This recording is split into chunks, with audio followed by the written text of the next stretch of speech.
Labis daw na insulto ang anak Pawis party list sa umano'y paratang ni Quezon City Mayor Herbert Bautista na pinagkikitaan nila ang mga informal settler sa sitio San Roque.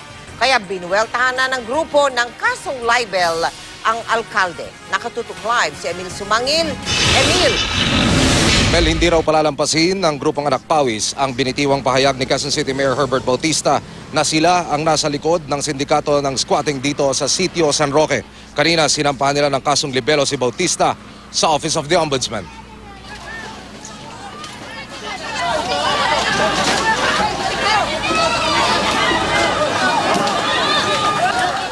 Ang sumiklab na gulo noong Lunes ng umaga sa Agham Road.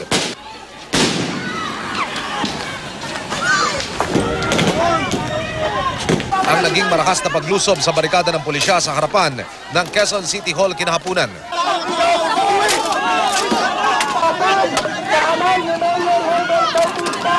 Pagpapatunay lang daw kung gaano kalalim ang galit at puot ng mga taga-sitio San Roque sa nakaambang demolisyon ng Quezon City government sa kanilang mga tirahan.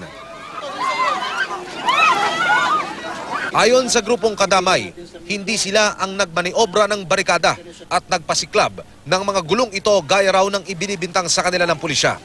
Isa lang daw itong pagpapatunay na sumiklab na ang nag-aalab na damdamin ng mga residenteng nagpoprotesta. Kaya gaano mang awat ang gawin nila. Dinala na raw sa kalsada ng mga mawawala ng tirahan ang kanilang ipinaglalabang tutulan ang plano ng lokal na pamahalaan. Hindi ako nakita na humawak na ni anong bagay. Naroon po ako para papayapain ang dalawang panig para magkaroon ng kaayusan. Labis na insulto rin daw ang naramdaman ng anak Pawis party list sa binitiwang pahayag ni Quezon City Mayor Herbert Bautista sa panayam sa kanya ng GMA News.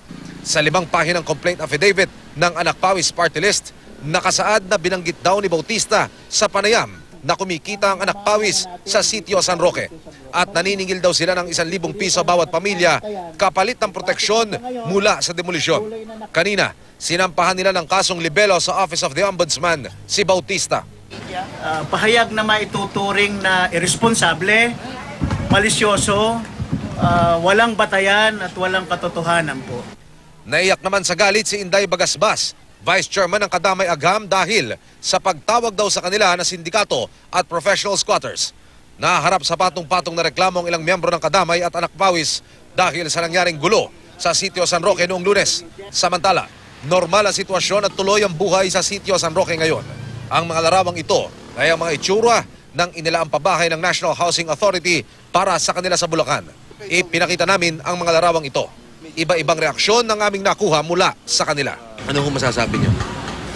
Kung kayo ho tatanungin, lilipat na ho ba kayo roon? Papayag kayo o dito pa rin kayo? Dito pa rin kami. Bakit ho? Malayo sa trabaho yun eh. Disente na ho ba yung bahay na yan? Disente naman yun. Payag ho kayo na kayo lilipat mula rito? Kung sa akin lang, payag ako. Iwan ko sa anak ko.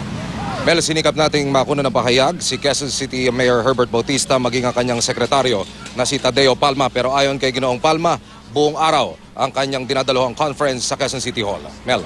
Maraming salamat sa iyo, Emil Sumangil.